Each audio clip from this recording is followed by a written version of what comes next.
yaryarku meel fog ayay ka bidhaansadeen humaagiisa waxay og yihiin in wax kasta oo dhaca aanu aabbahood ka bixi doonin ballankii uu ka qaaday markii uu dhanka magaalada soo qabanayay sintaaradan uu degta ku sito waxaa ku jira adeegii afurada waa itaalkiisa wixii uu awoodi karay si ay qoyskiisu maanta ugu afurtaan carruurtu waxa ay ku faraxsan tahay nacnaca looga keenay magaalada ilaahu adaaweyn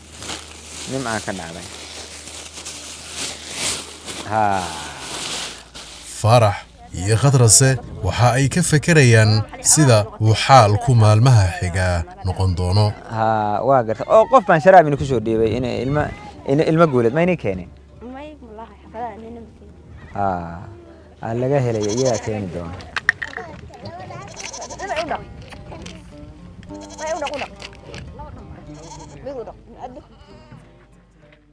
أشهد أن لا إله إلا الله أشهد أن محمد رسول الله حي على الصلاة حي على الفلاح قد قامت الصلاة قد قامت الصلاة الله أكبر الله أكبر لا إله إلا الله يا أيتها النفس المطمئنة ارجعي إلى ربك راضية مرضية فادخلي في عبادي وادخلي جنتي الله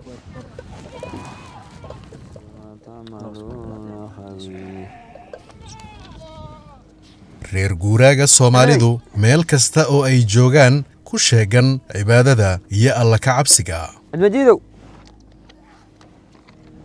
hoy arisoka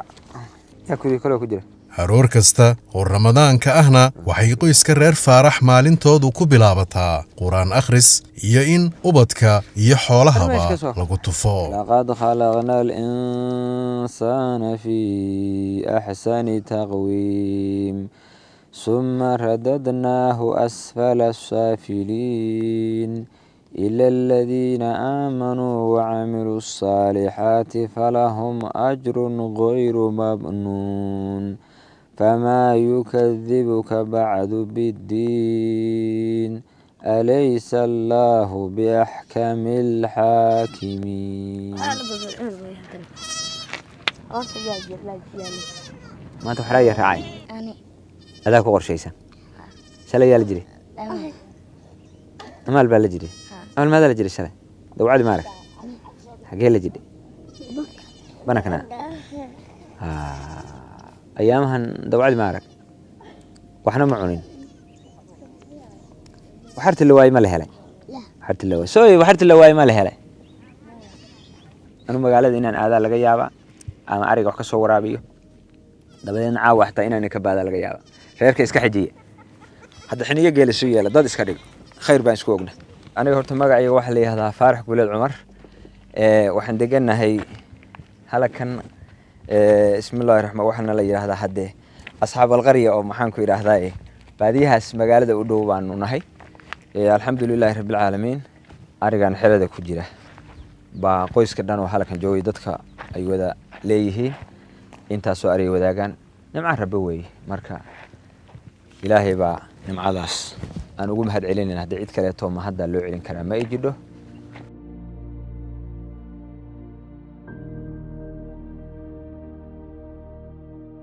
جيس كان مغوروبي waagoodii hore reer guuraa ahaa waxay dhowrkii gu ee u dambeeyay deegaan ka dhigteen bartamaha dooxa Gumbaxweyne oo qiyaastii 5 kiiloomitir galbeedka ka xiga degmada badda Hindiya kulaalaysa ee Gumbax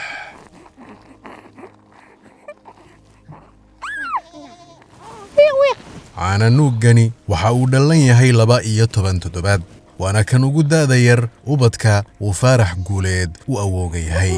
وردها way gibina habeenkii laga ma seexdo waxa ku dhaca ma taqaan hooyadii iyo aabihiis oo iyaguna ahaa qoys cusub oo reer guuraaya waxay dantu ku kaliftay inay dib u soo guriyo noqdaan kadib markii abaartu ay si adag u saameysay halkan waxaan ku joognaa familkii reer Faarax Guuleed waxa weeye gabdha aan anigu dhalay iyo kulliba ilaa iyo 13 ciyaal ah abaa maqan oo garowga gaalkacyo iyo hadii dhulkaas iyo Itoobiya iyo kala jira intaan ku joogno hadeer nimankan aniga dhalay waxa way awowaan u ahayo gabadheeda dhashay Maxamed Abshir baa la yiraahdaa dadka xoolo dhaqatada bay ahaayeen muddo hadeer waris kama hayn gabdha kale way joogan gabar kale iyana 3 ciyaal wadata gabadha tan iyo wiilkan halka soo jeeda waatan hadda inoo shaqaynaysa iyaduna qoys kale way ka tirsanay sidaas oo kale xoolo dhaqata ah oo maaragtay dadka xoolaha ku xirana alxamdulillah halkana kulli la isugu yimiyo ade baahi ma kala maaranto waxay tiraahdaa Soomaaliya sacwaa rug la biday marka alxamdulillah waa kulladanahay wax kasto abaar iyo culays iyo caqabad iyo jaalanta Ilaahay keenay inna loogu doodimay waa mahad rabbi bismillaahir rahmaanir rahiim waxba la siiyaayo waa kala cararaya marka kala orod buu keenay marka wada laga rog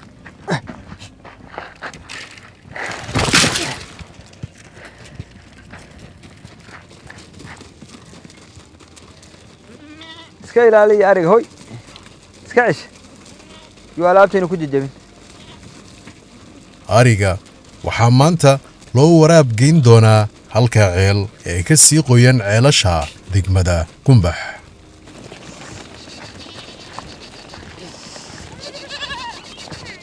abaartan 3 jirsatay ayaa sababtay in ay badi ceelashu guraan halalkii harayna ay qajawo dhanaana isu rogaan abaar 3 sanad laaba meesha ka dhacday oo 3 sano jiday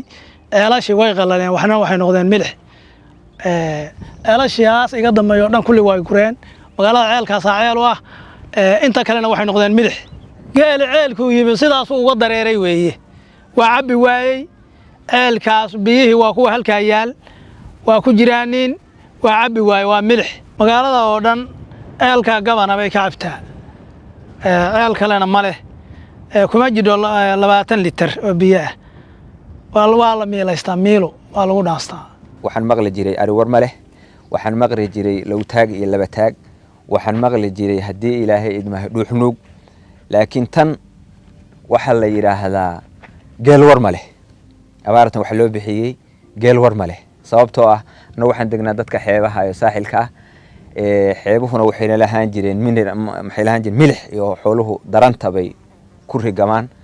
marka hadda macdantii iyo waxa ka dhamaada xoolihii difaaci ay maaragtay iskaga celin jireen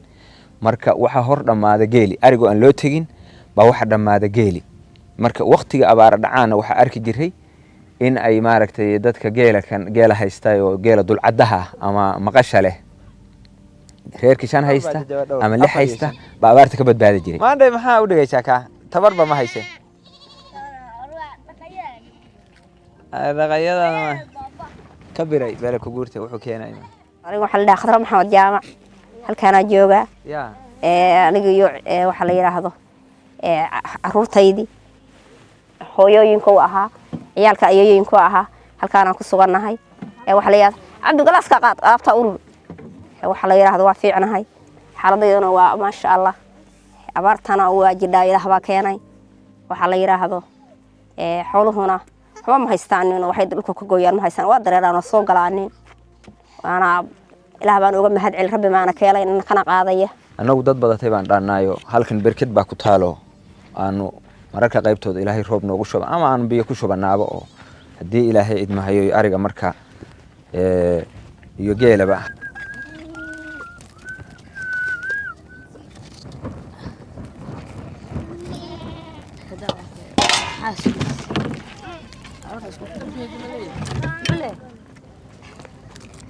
waa mid ka mid ah soonqaadyadii ugu adkaa ee qoyska reer Faarax waayahooda soo mara waa dhibaato ay kala siman yihiin malaayiin Soomaali ah kuwaas oo ay si baan xaaladda abaartu sanadkan u saameysay alxamdulillah rabbil ilaahi mahad iska leh Faarax iyo qoyskiisu garowsan in ay maalmo maanta dhaamaa u dambeeyaan waxayna eebbe ka naawilayaan in uu guga soo aadan u shubi doono raxmadiisa